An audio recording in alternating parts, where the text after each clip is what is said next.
ang pinaka-pinagkakatiwalaan. ABS-CBN News and Current Affairs. Panig sa katotohanan, panig sa bayan.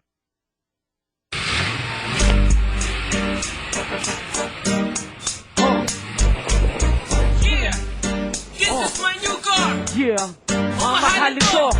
Come on, Pwede mo subukan. yeah, Pwede nyo sakyan. Gusto nyo libre lang? Okay yeah, lang. come on, Basta yung yeah, gagasolinahan. yeah, boom, boom, ganyan ang tunog, boom, boom, ganyan ang kalabog ng speaker ng aking chikot, pag tumutulin ay lumiligot, yeah, dahan-dahan, makakarating sa pupuntahan, gusto ko yung slowly, para happy, tanggal ang lowly, oops, off na off, loob ng kotse, nagamoy John Ox, bumubula ang loob at labas, dahil nilagyan ng turtle wax, at ako na may kunting mangudngod, biglang napakapit sa dashboard, yeah, feels so damn good, gaganahan ka kahit wala, halina at sumakay, halina at sumabay, dito sa kote ko, na ang lupit ng bayo, halina at sumakay, halina at sumabay, dito sa kote ko, na ang lupit ng bayo, tara na, sa'kin ay makibak ride, dahil maghapon. Yo, mga kapamilya! Sulitin na ang morning dahil nga last day na ng July. Ngayon po ay July 31, Thursday. Naimbaga morning kapamilya and naimbaga morning PN Boots. Naibaga morning, Kiko, Butch, at sa mga kapamilya nating susweldo ngayong araw talaga naibaga morning sa inyo. Yes, at huwag naman natin kalimutan ang mga kapamilya nating estudyante. Nako, kung may maaga kayong pasok, galaw-galaw na, baka malate. Pero naman sa mga estudyante natin na maya-maya papasok, ay samahan niyo muna kami dito sa ating paboritong tambayan every morning, ang Naibaga morning, kapamilya! Buksan mo na ang iyong mga mata. Bagong umaga, nandito na. Naimbaga morning, Naimbaga morning na pamilya. Naimbaga morning, Naimbaga morning na pamilya. Naimbaga morning, Naimbaga morning na pamilya. Naimbaga morning.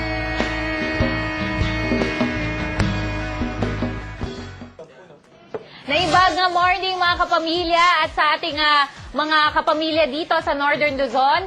Ito ang NMK Cafe, ang tambayan ng mga morning person. Pero aminado kami na, aminin nyo, hindi talaga tayo morning person nung nagsimula yung NMK. Pero Correct. ikaw, Kiko, kamusta na yung pagising mo sa umaga? Ayan, medyo nakaka-adjust na, pero kasi masaya kasi nga every day is a learning day, sabi nga nila, na dahil nga sa mga interesting stories natin, marami ako natututunan. And speaking of stories, ano ba yung mga ihatid natin sa kanila ngayong umaga na to? Well, Kiko, Butch, talagang maganda yung line-up natin ngayong umaga dahil very controversial yung pag-uusapan natin. Ito yung pagtaas ng youth violence sa Baguio City dahil sa pag-usbong ng mga gangs. Yes, na-mention mo nga kuya yung gangs. Hindi ba kung matatandaan natin, last year, naging problema talaga tong gang dito sa Baguio City dahil nga yung nagsimula ata ito nung may pinasabog ng isang computer shop malapit sa isang university tama. na may 12 ata na sugatan. Dahil nga dito, sa insidente na to, naging mahigpit na yung pulisya at may kinakraft nga yung council natin na isang parang ordinance na magre-regulate nga dito sa mga gangs dito sa Baguio. Ayan, pero actually, hindi tayong lahat na hindi natin alam kung saan nag-originate nga yung gang na word. Pero alam nyo ba, ayan, it can be related way back in the year 1800 as we refer to a group of Indians called thugs. Ayan. Okay. Also, pirates in the olden days were perceived to be like gangs, and the word gang continues to evolve. Nga, kumbaga, habang tumatagal, ayun nga, yung gangs na natin ngayon, tinutukoy na natin yan yung mga grupo. May share lang ako kasi nung college ako, naging student teacher ako sa mga high school. Ayun, lang na kapag nagko-cover ka ng mga, may nahuli sa hazing, nahuli sa gulo. Sabihin nila, ma'am, ba't hindi ka na nagtuturo ng English? So, parang, estudyante kita dati parang gano'n. Yeah, at kayo ba tatanungin ko, alam niyo ba yung pinagkaiba ng gang at saka ng frat? Kasi di ba napagpapalit kung ano yung, napagpapalit yung meaning nito. At para nga pag-usapan natin yung difference nga ng gang at saka ng frat, makakasama natin si Police Chief Inspector Engelbert Soriano na Mamaya. Chief of Police ng Station 7. Nako, alam mo mga kabataan talaga ngayon kasi minsan, ang isang reason kung bakit nga sumasali ang mga kabataan sa gang, kasi minsan wala silang magawa after nga ng classes. Pero alam mo, may mga bagay na pwede silang maging busy, ayan, para nga maiwasang sumali sa mga masasamang gang. Ito nga yung paggawa ng mga miniature handicraft. Ayan, kung paano to ginagawa at saka paano to nakakatulong sa komunidad, panoorin po natin. Sa lumalaking populasyon, hindi makakailang napakahirap talagang humanap ng trabaho. Kaya naisipan ng ating kapamilya ang magkaroon ng maliit na kabuhayan sa kanyang tahanan. At dito ko nga nakilala si Ferdy Bukad na ang kanyang maliit na pinagkakaabalahan ay unti-unti nang nakikilala. Ito ay isang livelihood program na maayon sa RA 9003 o Ecological Solid Waste Management. Hindi lang ito nagpo-promote ng paggamit ng recyclable materials kung hindi nag-encourage din ito sa paggamit ng creativity. At kumikita ka pa. Napatunayan natin na sa pagiging malikhain at resourceful ng ating mga kababayang Pilipino, nakakagawa tayo ng mga kakaibang bagay. Katulad nito, mga handicraft at bonus pa na pwede pa nating pagkakitaan. Patunay lamang yan na walang magugutom na Pilipino kung alam lang nating gamitin at i-maximize ang lahat ng resources sa ating paligid.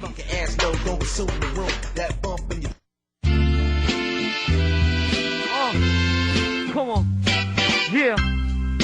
Bukod to sa minamahal ko sa loob ng TV, pero hindi ko siya mayakap. Come on.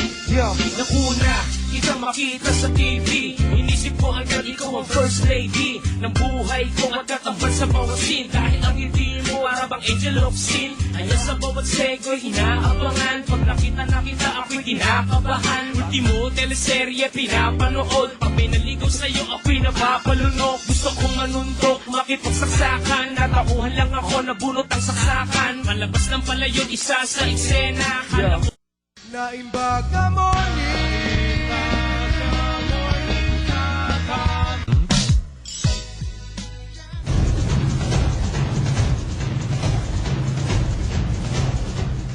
morning kapamilya at narito na ang mga nagbabagang balita ngayong umaga. Mahigit 40 estudyante ng Tublay School of Home Industries ang umano'y sunod-sunod na sinapian ng mga ligaw na kaluluwa. Tuloy sa pangatlong pagkakataong kahapon, suspendido ang mga klase sa paaralan. Nagsimula raw ito noong Biyernes kung saan ilang mga estudyante ang nabiktima habang nagpa-flag ceremony. Tuloy iba't ibang haka-haka ang nagsulputan kung bakit patuloy pa rin sinasaniban ang mga estudyante. Kahapon isang kanya ang inialay para mapanatag ang mga umano'y kaluluwa. Sa building na yun, nakakita daw siya ng mga buto, yung mga bones that was scattered. Yun ang isang reason kung bakit nagagalit daw yung mga espiritu doon.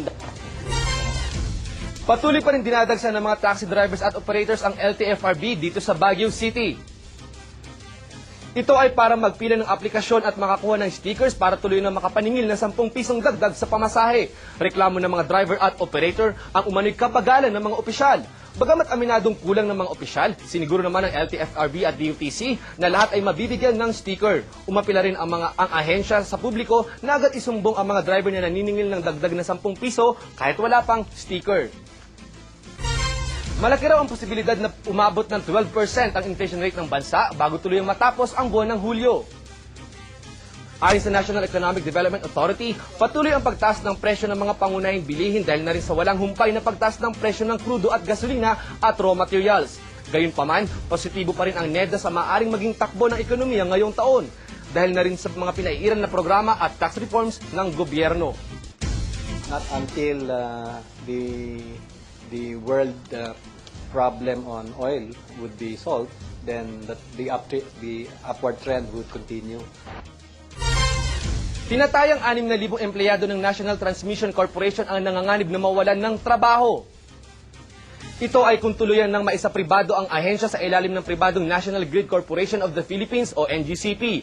Ayon sa mga empleyado, wala raw kasing probisyon patungkol sa job security ang isinusulong na franchise bill sa Kongreso na requirement para sa privatization.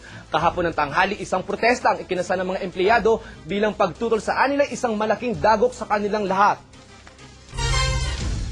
Samantala, huli kagabi ang isang 13 anyos. Ito ay matapos maaktuang nagnanakaw ng krudo mula sa isang nakaparadang jeep sa barangay Maria Basa. Swerte nakatakas ang 3 pa nitong kasamahan. Aminado ang batang suspect. Bukod sa pangungupit ng mga barya sa mga jeep, matagal na niyang ginagawang kabuhayan ang pagnanakaw ng krudo. Diretso sa DSWD ang binatilyo, habang naka-alerto naman ang mga pulis sa posibleng pagtaas ng mga kaso ng pagnanakaw ng krudo sa mga sasakyan. Lalo na at tuloy-tuloy daw ang pagtaas ng presyo ng diesel at gasolina. At yan ang mga nagbabagang balita ngayong umaga. Manatiling nakatutok sa ABS-CBN para sa iba pang mga karagdagang balita. Maraming salamat.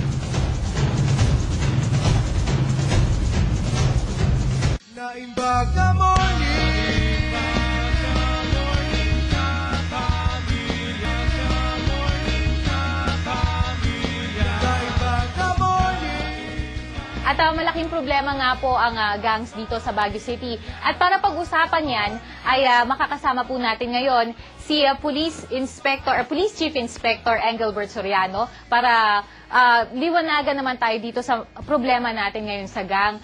Sir, gaano po ba kalaki ang problema natin ngayon sa youth violence? Naimbaga morning. Good morning. Actually, itong natin ngayon, yung problem dito, we expected this na tataas po yung yung incidents involving itong, we cannot accurately say na members po ito ng gangs, pero it really involves itong youth natin, Yes. 90% of them at naka-enroll po talaga sa school. So, sa part naming mga sa law enforcers, wala kami talagang means para i-determine kung member ba ito o hindi, unless may mahuli po kami sa isang trouble at umamin sa amin o magsabi na membro siya na. Pero can we say po na yung association nila sa isang gang could lead into youth violence din? Tama po yun kasi ang natin, ang mali sa orientation po nitong mga tinatawag natin na gangs dito sa syudad natin, ini-equate po nila yung paggrupo nila sa violence, especially against itong mga competing gangs din, So, yung competition within the groups, Yes. o among the groups, yun po ang natin, ang nagiging source ng violence din. Sir, alam ko gumagawa tayo ng intelligence dito sa mga grupo na to. So, paano ba sila nag-ooperate? Paano ba sila nagre-recruit? Unang-una, wala itong wala itong standard na initiation rights. Pero although meron silang tinatawag na mga traditional na rights, bawat grupo, iba-iba yung style nila. And initiation rights usually take place outside po dito sa area natin. Yung mga regular na activities na lang nila po ang nakikita natin, na observe natin dito sa city ng Baguio. Sir, let's talk about legal fraternities naman. Kasi meron nga daw pong difference between legal fraternities at yung mga grupo ng mga kabataan na nag-assume na sila ay fraternities when in fact gang lang sila. So, may problems din po ba tayong na-encounter dito sa mga fraternities na ito? Yung tinatawag po natin na legal na fraternities, ito yung mga registered. Yes. Merong constitution and bylaws, meron po itong Securities and Exchange Commission registration, meron po itong identification cards, ang mga may mga ID numbers sa mga members nito. Usually po ito, collegiate to eh. Okay. Yung initiation dito, yung pagpasok dito, starts from college. So, wala po tayong problem sa kanila. Service-oriented itong mga fraternities natin na legal eh. Kasi dati sir, nakapag-cover po ako legal fraternity sa Mahang Ilocano. But their members, nahuli po sila nag-hazing. Kumusta sir, monitoring nyo po dito sa mga hazing na to, mga initiation activities nila? Alam niyo po yung hazing kasi, parang tradisyon nito ng isang fraternity, Okay, ng legal yes. fraternity. Although publicly, pinoproject po nila na walang hazing sa grupo, but the old members usually, nagko-complain po sila pagka if you accept a new member who does not go through yung normal na proseso nila. So, kaya meron sila, hindi po ma-avoid, otherwise hindi sila i-accept ng mga dating members. So, tradisyon na po yun. So, Sir, sa part kahit one, physical violence? mahirap pong hindi po talaga legal yun. It's against the law. But yes. it happens. Yan po yung realidad doon eh. Basta pumasok ng isang fraternity, may initiation rights po talaga yun. So ano po yung ginagawa ngayon sir ng BCPO? Basically to address yung problem nga na ito. Kung yung problem ng initiation, usually po ito nakatago, nasa liblib na lugar. So, hirap ang kapulisan po dyan na mamonitor yung activities nila. yung mga neophytes po niyan, usually hindi alam ng family nila kung saan sila for that occasion. Pero yung operations po ng mga gangs, yung mga violence nila, yung mga violent activities nila, ano po yung ginagawa natin to curb itong mga activities nga po na ito? Yung presence namin sa streets, at lalo sa gabi from 3 p.m. to 12 midnight, nakikita nyo naman kami dyan, nandyan po kami sa kanto-kanto. Pero pwede ko pong sabihin na meron kasi tayong mga problema na hindi po galing sa kapulisan. Okay. Number one dyan, itong mga problematic na mga night establishments natin sa area na nagsiserve na indiscriminately sa mga bata ng mga alak. Pangalawa, yung mga schools po natin, wala po tayong naririnig na konkretong programa para i-address po yung problema Sir, do natin. you think it's the responsibility lang ng mga police? That's wrong, ma'am, kami po, kaya po sinabi, isa lang po kami doon sa tinatawag nilang pillars ng justice system. Yung law enforcement, isa lang po yan. Nandiyan ang community para din po tumulong sana para mas maganda, mas epektibo po kami pagka may cooperation sa community.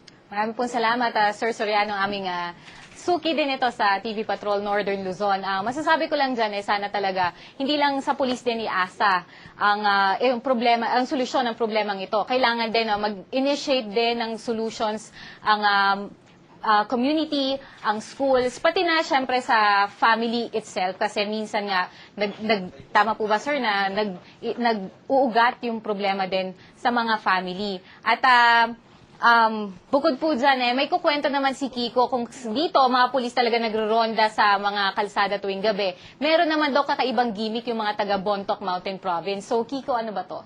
Ayan, tama ka dyan, Tia, dahil nga may nakilala tayong mga interesting na tao dahil dito nga, usually, di ba, mga lola natin paggabi nagpapahinga na or nagbo-ballroom, pero dito sa Bontoc, nako, kakaiba. Kaya kilalanin natin ang mga astig na lola ng Bontoc.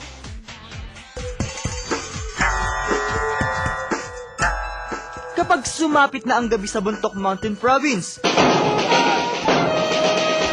ang mga lolang ito ang reyna ng kalsada. Sila ang Bontoc Women's Brigade, grupo ng mga lola na may kakaibang gimmick. Bit-bit ang flashlight at pito. Gabi-gabi silang voluntaryong nagpapatrol para siguraduhin tahimik at masusunod ang curfew for minors at liquor curfew. Kung tutuusin, mas epektibo pa raw silang kesa sa mga pulis. Lalo na at kultura talaga ng mga igorot ang rumispeto sa mga nakatatanda. Mga babae talaga ay silang peacemakers Okay? They have that instinct for, how do you call that now? For protecting. Sa edad na 72 years old, si Aling Carol na dating board member sa Bontoc ang pinakamatandang miyembro ng grupo. Aminado siyang hindi raw biro sa kanila ang magpatrolya gabi-gabi. Saludo naman ng mga residente sa kanilang dedikasyon. Ganda naman sila nandito kasi at least kami mga restaurant owners, yung at least 10 o'clock na talaga nagsasara na kami. Minoridad, pinapaalis. At saka yung talagang i-implement namin yung yung curfew sa yung Colecor. Panalangin nga lang ng grupo, sana'y dagdagan naman ng pinansyal na suporta sa kanila na hindi man lang kapantay ng kanilang hirap bilang tagapagtaguyod ng peace and order sa Bontoc. Okay nga, nasa likuran ko ang One Mic kasi nga, di ba, alam natin na may mga grupo or mga gangs na sakit sa lipunan. Pero sila, meron silang pamamaraan, kumbaga, para makatulong sa komunidad at saka para mapagbati ang mga gangs through music. Ayan, so alamin natin ang kanilang kwento. Eto na, nagsimula na naman ng isang makata na nagmula pa sa Hilaga. Mula sa simpleng katuwaang magbabarkada, patuloy na nakilala ang musika ng One Mic Productions. December 2007 lang nang mabuo ang One Mic, pero pamilyar na agad silang tunog sa mga radio station. At kahit underground, mayroon na raw silang sariling fanbase.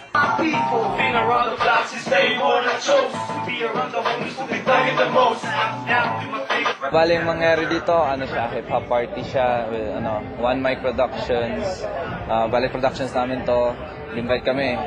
Try namin pasabugin to. Hindi, not literally, pero you get the point. Naniniwala ang One Mic na kayang pagbuglurin ng hip-hop ang hindi mapagkasundo-sundong gang sa Baguio. At ito nga ang kanilang ginagawa. Pati mga bigating rappers sa Maynila, napabilib na rin ng One Mic. Aminadong hindi raw madaling pasukin ng mundo ng hip-hop. Record companies, they focus too much on bands. So I believe like if you get one good act like from Baguio, promote it, give an MTV, give them a gazillion shows, they'll be just as famous as the bands. Pero patuloy pa rin nagpupursige ang One Mic. Habang lalo raw kasi silang nakikilala sa Baguio, mas lalo raw lumalaki ang tsansang mapagbabati rin ang mga gang sa lungsod. Mapapasayaw sa lakas ng mga sounds. Oh, preno nakabahon, pinagpapawisan ka.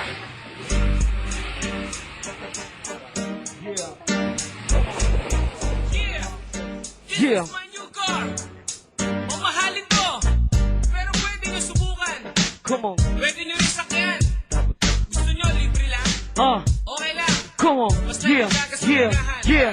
Yo, boom, boom. Ganyan ang tunog. Boom, boom. Ganyan ang kalabog. Ng speaker ng aking chikot, pag tumutuloy ay lumilingkod. Dahan-dahan, makakarating din sa pupuntahan. Gusto ko yung slowly, para happy, tanggal ang lonely. Oops, ops na ops, loob ng kotse, nagamoy donos. Bumubula ang loob at labas. Lisa na kita at laging nag-isa. Okay, kasama ko ngayon si Badong and of course ang One Mic. Nice one! Hindi, joke lang yun. Okay, si Badang. Okay, tanong ko sa'yo, kwento mo naman sa amin yung paano nag-start yung pagkahilig mo sa rap? Since na 12 years old pa lang ako, parang ganun. Kasi marami akong influensya sa akin na nakikinig ako ng mga hip-hop music, tapos sabi ko, pwede ko i-apply sarili ko to. Kasi kumbaga hilig ko to, parang ganun. Kaya ko naman. Ano bang meron sa hip-hop music? Bakit mo nahiligan to? Compared sa, di ba, daming genre ng music. Kasi unang-una, dito ko nalalabas yung mga saloobin ko. Kasi hindi lahat ng reporter nasasabi nila yung mga problema ng tao.